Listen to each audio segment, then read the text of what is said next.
નવરાત્રી જેવું છે બાકી તો સિટીમાં તો આંખું બંધ કરી દેવી પડે આપણને કાંઈ એમ થાય કે આંખું કાઢી નાખ્યું આપણે નવરાત્રીની દશા ફેરવી નાખી માતાજી આ નવરાત્રીનું મહત્વ શું છે આવતીકાલે દશેરા છે એવું કહે છે બધા અને દશેરાના દિવસે રાવણને માર્યો હતો આખી રામાયણ છે આની હારે નવરાત્રીની હારે આખી રામાયણનો હેતુ છે એમ નામ નથી બાપુ સિટીમાં તમે જોવો તો એ દીકરીઓ જે દીવ ઉઠાડ્યો છે આ જોડી બધાને કોઈને કીધા જેવું છે નહીં આ મીડિયાના માધ્યમથી ગમે એને વાત કરીને તો સવારે આપણે માફી માંગવાનો વારો આવે દીકરીઓ એક શક્તિનો અવતાર છે મારા રામ આ દીકરીઓ છે ને એ તો જગતજનની જોગમાં આવ્યું છે હું તો દીકરીઓને આજે કહું કે તમે ધારો ને તો બાળીને ભસ્મ કરી દો એ તાકાત છે તમારામાં પણ તમે દી ઉઠાડ્યો ઉપર નહીં આ ફેશન જે દી બાપુ દેહના પ્રદર્શન ન હોય મારા બાપ દીકરીઓ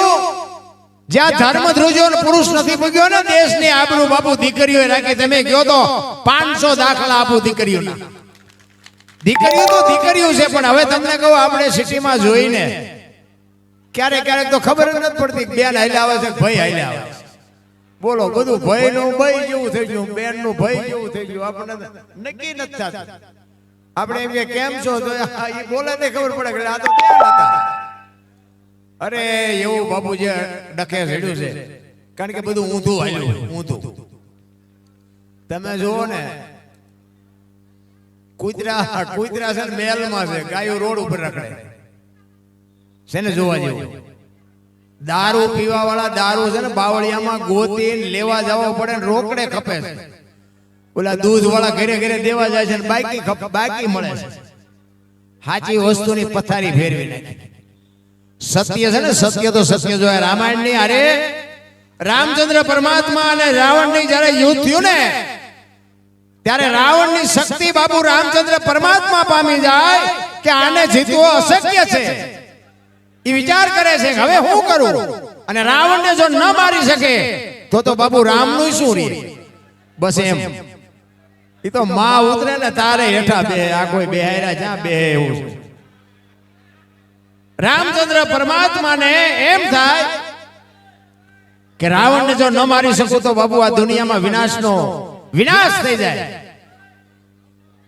અને હાંજ પડી ને એટલે એક દૂત ને રાવણ પાસે મોકલીને કહે છે કે ભાઈ જ્યાં સુધી હું કહું નહીં ત્યાં સુધી આપણે યુદ્ધ કરવાનું નથી રામચંદ્ર પરમાત્મા ભાઈ સાંભળો શાંતિ રાખો મજા આવશે કારણ કે આવા આમાં ભરવાડ ને ભયબંધી જીવના જોખા છે આ તો કારણ કે હમણાં પૈસાની પથારી હતી ને આની માથે બાબુ જોડા ફેરીને હાલ્યા જતા હતા મને એમ થતું મારી સાથી માથે હાલ્યા જાય પૈસા હાટું માણા જાવા મારે છે ને અહીંયા તમે જોવો તો જોડા હોતા પૈસા ખોદી નાખ્યા તમે કઈ કીધા જેવું નથી ભરવાડ છે જાજા એટલે હાલે એવું નથી પણ ખરેખર જો બેવાનું કીધું ન બેઠા પણ માતાજી આવી ને બે એટલે સત્ય તો છે ને બાબુ સત્ય તો વાંકા વાળી દે ગમે ને મને ને તમને બધાને હું છે ને મેં ઠેકડા જ માર્યા આખી જિંદગી હું ખટારાનો ડ્રાઈવર હતો આ તો માર્ગે ચડી ગયા ને કે કેદુના ખોવાઈ ગયા હોય મેં મારવા ઝઘડવા સિવાય ધંધો જ નથી કર્યો અને નકરા માર્યા જેવું નથી મેં મારે ધરીને ખાતો છે પણ કહેવાનો મારો મિનિંગ સમય આવે ને વળતા ન આવડે એને માણા ન કહેવાય રામચંદ્ર પરમાત્મા ઈ કે છે દૂતને મોકલી રાવણને કહે છે કે હું જ્યાં સુધી કહું નહીં ત્યાં સુધી આપણે યુદ્ધ મોકૂફ રાખવાનો અને રામચંદ્ર પરમાત્મા વિચાર કરે કે હવે આને હરાવવા માટે શું કરું અને માં ભગવતીની આરાધ કરી અને માને યાદ કરીને કહે છે કે માં હું અંજળનો ત્યાગ કરી અને તારા અનુષ્ઠાન કરવા માટે બેહું છું કાં તો મારા ખોડિયામાંથી જીવ કાઢી નાખું કાં તો તારી હાજરી થાય ત્યાં સુધી મારે ઊભું નથી થવાનું અને તે દિવસે રામચંદ્ર પરમાત્મા 9 દિવસના અનુષ્ઠાન કરે અને 9મા દિવસે માં ભગવતી બાપુ ગાત્રાળ હોય ખોડિયાર હોય ચામુંડ હોય મેલડી હોય કોઈ પણ માં હોય એ રામચંદ્ર પરમાત્મા પાસે આવીને કહે છે કે માગો રામ માગો રામચંદ્ર પરમાત્મા કહે છે પ્રભુ માં તમે તો બધું જાણો છો તો કે કાંઈ વાંધો નહીં તથાસ્તુ, અને તું કે કાલ રાવણને કહી દે કે કાલ આપણે યુદ્ધ કરવાનું છે, પણ એ કે માં આબરૂ ન જાય હો, ધ્યાન રાખજે. તેથી માં ભગવતીએ રામચંદ્ર પરમાત્માને કીધું કે રામ રામ તમારે હથિયાર લઈને જવાનું છે, લડવાનું મારે છે, મજા કરો. એ કે કાલ રાવણ આ દુનિયામાં ન હોય. ઈ દશેરા અને ઈ નવરાત્રી આખી દુનિયામાં તમે જોવો તો કપડા અડધા અડધા પહેરી નવરાત્રીની પથારી ફેરવી નહીં. કોને કેવું આમ? અરે બાપુ, સમય સમયની બલિહારી છે.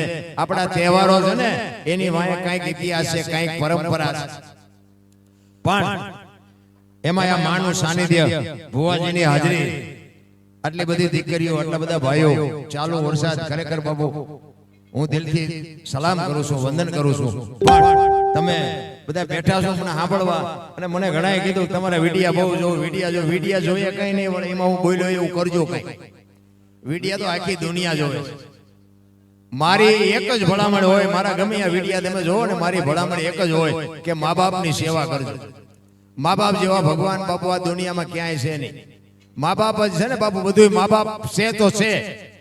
પછી વિયાઈ ગયા પછી અગરબત્તી દીવા કર્યા કાંઈ નહીં વળે. ફોટા ને અગરબત્તીઓ કરવાનો કોઈ અર્થ જ નથી. પછી ઓલા રોટલા બનાવીને દેખાડે ફોટાને કે અમે ધરાવીને ખાઈ. હવે આવા ખવરાયા હોત તો 2 વર્ષ જીવે એવું હતું. ભૂખ્યા માર્યા છે ને હવે રોટલા દેખાડો. મરી નીકળે ને, મરી ગયા હોય ને પછી શમશાન યાત્રા નીકળે ને તો કે ટેકો દેતા આવી આપણે, ટેકો હાલો જરાક ટેકો. હવે ટેકા ન દીધા એમાં જ મર્યા છે. ટેકા હાટું જીવતા હતા. પણ એ તમને અને મને આ દુનિયામાંથી ગયા પછીની વાત છે. મારો કહેવાનો અર્થ એ છે કે અખિલ બ્રહ્માંડનો માલિક કૃષ્ણ પરમાત્માને જો ભીલના બાણથી વિંધાવવું પડતું હોય તો તમારે મારે મારા કર્મની ગતિ બાપુ જોવી પડે. અખિલ બ્રહ્માંડનો માલિક રામચંદ્ર પરમાત્મા જો 14 વર્ષ વનમાં ગયો હોય તો તમારે મારે વિચારવું પડે. એવા જ એક તમને કૃષ્ણ પરમાત્માની નારદજીની એક વાત કરવી છે મારે. અખિલ બ્રહ્માંડનો માલિક કૃષ્ણ પરમાત્મા બાપુ દ્વારકામાં બેઠા છે, અને નારદજી ત્યાંથી નીકળ્યા. નારદજીએ કીધું કે હું વસ્તીમાં વિચરવા માટે જઉં છું, અને વસ્તીમાં વિચરવા માટે આવે ભિક્ષાવૃત્તિ કરવા માટે. અને એક ગામની માલિકો આવે, ડેલીમાં જાય અને કે ભિક્ષાન દેહી મૈયા. અને એક બાપુ જગતજનની જોગમાં એક દીકરી 30-35 વર્ષની લગ્ન કરેલી અને હોપડું અનાજનું ભરીને આવી અને બાપુને કીધું લ્યો બાપુ. ઈ જોડીમાં અનાજ નાખ્યું અને બાપુએ કીધું કે બેટા તારા ભર્યા ભંડાર રાખે, તારા જેણા જીવતા રાખે. ઈ જેણા જીવતા રાખે એમ કીધું ને હાથમાંથી હોપડું પડી ગયું. બાપુએ કીધું બેટા હું થયું, તારા હાથમાં હોપડું પડી ગયું, મારથી કઈ ખોટું બોલાઈ ગયું? એ કે ના બાપુ એવું નથી, પણ તમે કીધું ને કે તારા જેણા જીવતા રાખે. બાપુ મને શેર માટીની ખોટ છે, મને ભગવાને સંતાન નથી આપ્યું. અને બાપુ વાટ્યા હોય તો બાપુ નારદને લોહી ન નીકળે હોય એવા થઈ ગયા કે આ ભગવાનને શું કરવું જોઈએ? ખાવા ધાન નથી, આ દ ગુડ્યા છે. અને આ એક નો દે, આ સાધુને હુપડા ભરી ભરીને અનાજ આપે, એને એક દીકરો ના આપી શકે. અને કૃષ્ણ પરમાત્મા પાસે જઈ અને કીધું નારદજીએ કે પ્રભુ તમે ક્યાંક ક્યાંક અન્યાય કરો છો. કેમ? કે હું એક ગામની માલપા ગયો અને હુપડું ભરીને મને અનાજ આપ્યું. અહીંયા એક સંતાન નથી તમે આપી શકતા? આવી આ હુપડા ભરી ભરીને સાધુને જો બાઈ આપતી હોય અને આ ખાવા ધાન નથી, અવાડાના ડાટા કાઢે એવા એક નો આપી શકો? ત્યારે કૃષ્ણ પરમાત્મા નારદજીને કહે છે નારદ સાચી વાત હજી તને ખબર જ નથી. કે કેમ? કે એને આ ભાવમાં નહીં પણ 7 ભાવ સુધી સંતાનનો યોગ નથી. એને 7 ભાવ સુધી સંતાનનો યોગ નથી. તારે સાંભળવું હોય તો સાંભળી લે. અને નારદજીને એમ થયું ઓહો આ દીકરીના શું કરમ હશે, 7 ભાવ સુધી. નારદજી તો ભાઈ બીજી વાર જયારે અહીંયા આવ્યા ને, ઈ ફળિયામાં 7 દીકરા રમતા હતા અને નારદજીએ આશીર્વાદ આપ્યા કે બેન આ તું કોકના છોકરા રમાડસ ને એનું ફળ તને ભગવાન આશીર્વાદ ભગવાન તને આવતા જન્મમાં ચોક્કસ આપશે. એટલે ઈ માએ એમ કીધું કે શું કહો છો બાપુ? ઈ કે બીજાના છોકરા તું રમાડસ ને એનું ફળ તને ભગવાન આવતા જન્મમાં આપશે. ઈ કે બાપુ ઈ બીજાના નથી, હાથે હાથ મારા છે. કે હાથે હાથ ને જન્મ આપવા વાળી હું જનેતા છું. નારદ કે ભગવાન કે આના હાથ ભવમાં નથી, આના 7 દીકરા થાય કેવી રીતે? ભગવાનનો વારો કાઢો ગયા બાપા. અને કૃષ્ણ પરમાત્મા સમજી ગયા કે નારદના મગજમાં ખોટી આંટી પડી ગઈ અને ભગવાન પગ ઉપર પગ ચડાવીને હોઈ ગયા. પ્રભુ પ્રભુ પ્રભુ કરતા આવ્યા નારદજીને કૃષ્ણ પરમાત્મા કે ભાઈ તારી વાત બધી પછી હું સાંભળીશ, મને પેટમાં દુખે છે બહુ, માણસનું કાળજું લાવવાનું વૈદ્ય કીધું, તું ગાયે ગા જઈને ક્યાંકથી માણાનું કાળજું ગોત. અને ઓલી વાત પડી રહી. નારદજી બાપુ એને એમ થયું ઓહો ભગવાનને પીડા એટલી બધી. ઈ કે કોઈને કીધું? ઈ કે આપણા વૈદ્ય છે એને કીધું કે માણાનું કાળજું હોય તો મટે નગર નહીં મટે. અને ભાઈ નીકળ્યા હો નારદજી કાળજું ગોતવા. એ છે કોઈની પાસે કાળજું? છે કોઈની પાસે કાળજું? એટલા બધા ઉભો છો, છે કોઈની પાસે કાળજું? અને કોઈ એમ કે અમારે જરૂર છે તો કોઈ કાઢી દેવાની તૈયારી ખરી? ઈ ડખો છે. ઈ નારદજી બાપુ નીકળ્યા હો જુનાગઢ ભવનાથ તળેટીમાં જાય. અને તળેટીમાં બાપુ રાડ્યું પાડતા પાડતા જાય. એમાં એક રૂખડીયો બાવો બેઠેલો ને કીધું કે હે બાપુ શું રાડ્યું પાડો છો? અહીંયા હોય. અને એ બાપુ અહીંયા ગયા હો. એ કે હું કયો છું કે આપણો ભગવાન બીમાર પડ્યો છે, એને એક કાળજું જોઈ છે, માણાનું વૈદ્ય કીધું છે. તો કે માણાનું કાળજું હોય તો ભગવાન હાજો થઈ જાય? તો કે હા. તો કે છે તમારી પાસે શરી ભરી? તો કે હા હા રે, કોકના કાળજા કાઢવા હોય તો હારે જ રાખે. આપી ઓલે પેટમાં મારીને કાળજું કાઢી દીધું અને લઈ જાઓ. કે કાલ જો વધારે જોતા હોય તો ગમે એટલા જોતા હોય તો કાલ આવજો, આજે એક જો મટી જતું હોય તો લઈ જાઓ. એક હાથમાં કાળજો ને એક હાથમાં કટાર ને આવ્યા હો કૃષ્ણ પરમાત્મા પાસે. અને ભગવાન તો નિરાતે ખાટલા ઉપર સૂતા હતા. લ્યો પ્રભુ આ કાળજું લઈ આવ્યો લ્યો. ભગવાન કે ભાઈ મને મટી ગયો, એનું જે વિધિ કરવી કરી નાખ. ઈ કે મટી ગયું? ઈ કે હા. તો કે મળ્યું કાળજું મળ્યું? તો કે મળે, તમારે તો વાતો કરવી છે ને જાવ તો તમને ખબર પડે. તો કે પણ કેવી રીતે મળ્યું? ઈ કે એ કેટલા ગામડા ફર્યો હું, ઠેર જુનાગઢ ગિરનારમાં જઈ ઈ ભવનાથ તળેટીમાં રાડું પાડતો તો એમાં એક બાવો હતો, એને કીધું કે એ કાળજું હું આપું. તો કેવી રીતે આપ્યું?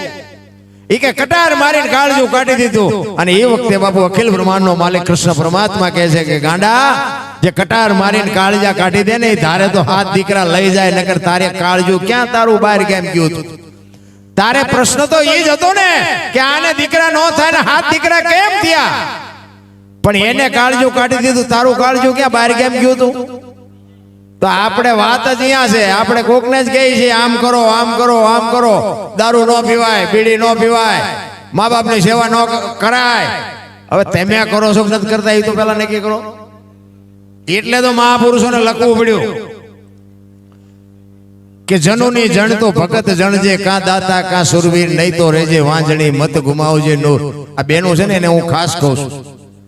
હારી જનેતા વગર બાપુ હારા દીકરા નો થાય કોઈ દી. એની માટે બાપુ એવી જનેતા હોવી જોઈએ. એના લોહીમાં બાપુ સંસ્કાર હોવા જોઈએ. એમ નામ હારા દીકરા ભગવાન હારો દે ને એક દીકરો હારો દે. શું અહીંયા ગોદામ છે એમાંથી તમને દીકરા આપે? હું તો એમ કહું ઉદરમાં સંતાનનો વિકાસ થતો હોય ને ઈ તારે જન્મ થયા પહેલા 5-5 પાના રામાયણ ને ગીતાના વાંચો. જો આપણે ટેકો દેવું સંતાન ન થાય તો આપણે ભજન ગાવાનું બંધ કરી દઈએ. જરૂર એની છે. માના ધાવણ માંથી જ બાપુ તાકાત મળે. છત્રપતિ શિવાજી મહારાજ બાપુ આ ધરતીમાં જ થાય, ગંગા સતી પાનબાઈ આયા જ થાય. પણ આપણે શહેરમાં જોઈએ તો આપણે એમ કે આને દીકરા જેવા થાય. તમે જોવો તો વહુ હારો ભેગા પાણી પૂર્યું જો હતા હોય અહીંયા પરજા જેવી થાય. તમે જોવો તો વાળ કપાવે આમ ખીલકોડીના પૂંછડા જેટલા હોય વાહે આમથી આમ ને આમથી. અરે તારો વેતો શું શિવાજી રાણાની વાત કરીએ ભલામણા. 60 વર્ષની વચ્ચે હોય તો સબે ઓલા ઉમરા વચ્ચે રહી સબે રમતી હોય ટબો ઢાસ. હવે તારી અરે મનાણા એના થઈ ગયા ટબો ઢાસ. હે આ તમે જો કેટલાય ઠેકાણે જોઈને આપણે એમ થાય કે આમનું ગાડું કેમ હાલતું છે. હરિશ્ચંદ્ર રાજા અયોધ્યાની ગાદી ઉપર બાપુ એક ગુરુના વચનને ખાતર કાશીની બજારમાં રીંગણા વેચાઈ બૈરાની હરરાજી કરી નાખી. હજી આપણે બૈરા વેચવાનો વારો આવ્યો તોય બધા રોવે છે. અમારી પાસે કઈ નથી, કઈ મરો કઈ ન હોય. શું જો